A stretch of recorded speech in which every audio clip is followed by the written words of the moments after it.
Episode 7. A Stranger in the Swamp. The swamp was restless.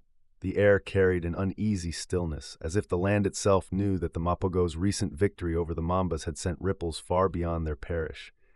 With Venom gone and the gang dismantled, the balance of power in the underworld was teetering, and someone was bound to notice. The brothers had returned to the hog farm, but the sense of relief was short-lived. The calm was deceptive, like the surface of the bayou concealing the dangers lurking beneath. And just as they began to settle into the quiet, trouble came looking for them. It started with the dogs. Rhino was out feeding them when they started barking wildly, their hackles raised as they growled at something unseen in the trees.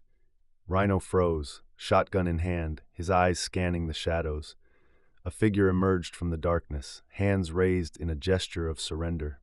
He was tall and lean, his face partially obscured by a wide-brimmed hat. "I mean no harm," the stranger said, his voice smooth but with an edge that set Rhino on alert. Rhino didn't lower the shotgun. "You got about 10 seconds to explain what you're here for." The man smiled faintly. "I'm looking for the Mapogo." The stranger introduced himself as Elijah Kane, a former cop turned private investigator. His clean-cut appearance contrasted sharply with the rugged, untamed world of the swamp, but there was something in his eyes, a sharpness, a hunger, that suggested he wasn't as out of place as he seemed.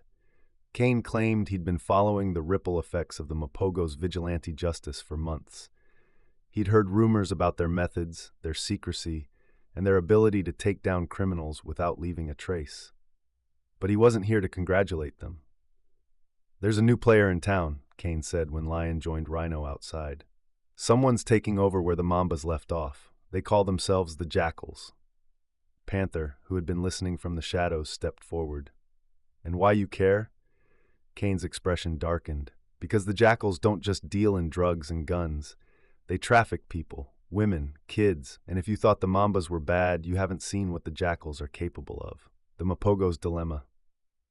Inside the barn, the brothers debated Kane's proposal. "We don't know him for real," Panther said, his arms crossed. "For all we know, he gone lead us into another ambush." Turtle nodded. "We've been crossed before. How do we know he's not working with the Jackals?" Lion leaned against the wall, his expression unreadable. "We don't. But if what he's saying is true, we can't ignore it. We always protected this community, and if the Jackals are moving in, that makes it our problem." Rhino grunted. "And if it's a trap?" Lion's gaze hardened. "Then we go at it on our terms." The Jackals' territory. Kane led the Mapogo deep into the heart of the swamp, where the Jackals had established a base of operations in an abandoned lumber mill. The place was a fortress, surrounded by water on 3 sides and heavily guarded. "They're holding people inside," Kane whispered as the group surveyed the mill from a distance. "Mostly women and kids. They're waiting for a shipment to take them out of the parish." Lion's jaw tightened. "How many guards?" "At least 20, Kane replied, "heavily armed, and their leader, a guy they call Viper, is ex-military. He's not going down easy."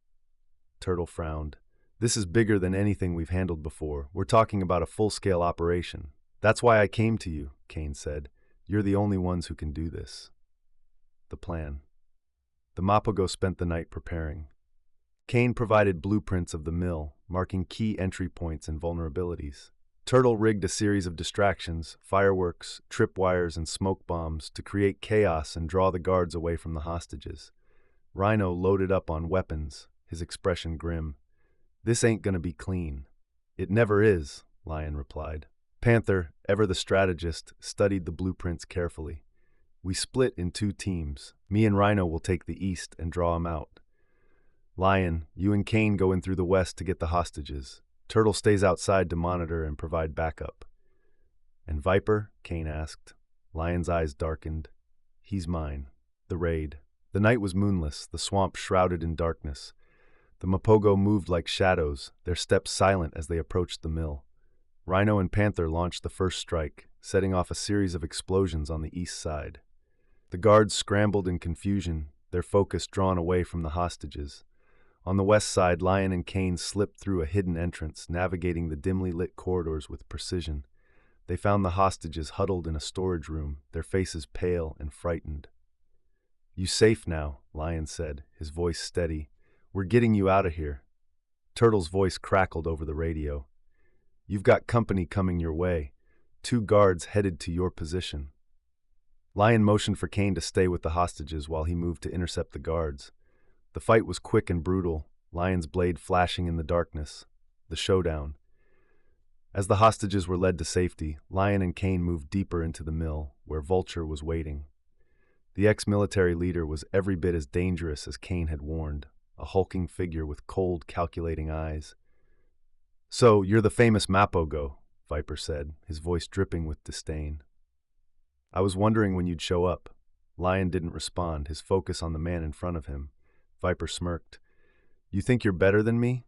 You're just like the rest of us, living outside the law, making your own rules.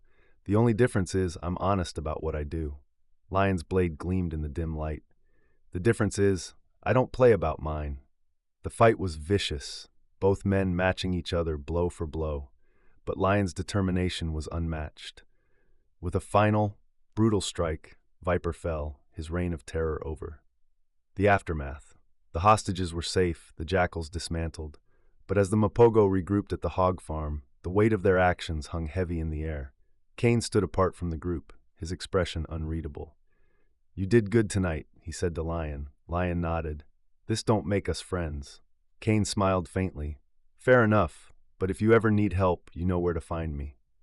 As Kane disappeared into the night, the brothers were left to contemplate what lay ahead. The swamp was quieter now, but the echoes of their battle would linger. For the Mapogo, justice was never clean, but it was always necessary.